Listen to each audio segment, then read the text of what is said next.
నియంత్రణకు $1 బిలియన్ వెచ్చింపు 2024లో 1.5 కోట్ల ఉత్పత్తుల స్వాధీనం. కృత్రిమ మేధను ఉపయోగించుకొని నకిలీ ఉత్పత్తులను కట్టడి చేయడంపై ఈ-కామర్స్ దిగ్గజం అమెజాన్ మరింతగా దృష్టి పెడుతుంది. 2024లో ప్రపంచవ్యాప్తంగా 1.5 కోట్ల పైగా ఇలాంటి ఉత్పత్తులను గుర్తించింది. కస్టమర్ల ప్రయోజనాలకు భంగం కలిగేలా మరో విధంగా ఇంకెవరూ విక్రయించకుండా వాటిని స్వాధీనం చేసుకొని ధ్వంసం చేసింది. నకిలీలు, మోసాల నుంచి కస్టమర్లు, బ్రాండ్లు, విక్రేతలకు రక్షణ కల్పించేందుకు $1 బిలియన్ పైగా ఇన్వెస్ట్ చేసినట్లు వేల కొద్ది సంఖ్యలో ఇన్వెస్టిగేటర్లు, మెషిన్ లెర్నింగ్ సైంటిస్టులు, సాఫ్ట్వేర్ డెవలపర్ల వంటి ఉద్యోగాలను నియమించుకున్నట్లు బ్రాండ్ ప్రొడక్షన్ రిపోర్ట్ 2024లో అమెజాన్ వెల్లడించింది. బ్రాండ్లు గుర్తించి రిపోర్ట్ చేయడానికి ముందే తమ నియంత్రణ వ్యవస్థలు 99% సందేహాస్పద లిస్టింగ్స్ బ్లాక్ చేసినట్లు వివరించింది.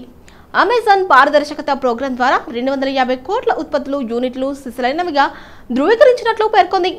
ఫార్చ్యూన్ 500 కంపెనీలు, గ్లోబల్ బ్రాండ్స్, అంకుర సంస్థలు, చిన్న వ్యాపార సంస్థలు సహా ప్రపంచవ్యాప్తంగా 88,000 బ్రాండ్ల ఉత్పత్తులు తమ దగ్గర లిస్ట్ అయినట్లు వివరించింది. భారత్ తమకు కీలక మార్కెట్ అని, కస్టమర్లు, విక్రేతల ప్రయోజనాలను పరిష్కరించేందుకు అత్యంత ప్రాధాన్యత ఇస్తామని అమెజాన్ డైరెక్టర్ కెవారూ స్మిత్ తెలిపారు. 170 పైగా నగరాల్లో ఫ్రెష్ దేశీయంగా నిత్యావసరాల సేవల సెగ్మెంట్ ఫ్రెష్ను విజయవాడ, చిత్తూరు తదితర 170కి పైగా నగరాలు, పట్టణాలకు విస్తరించినట్లు అమెజాన్ తెలిపింది.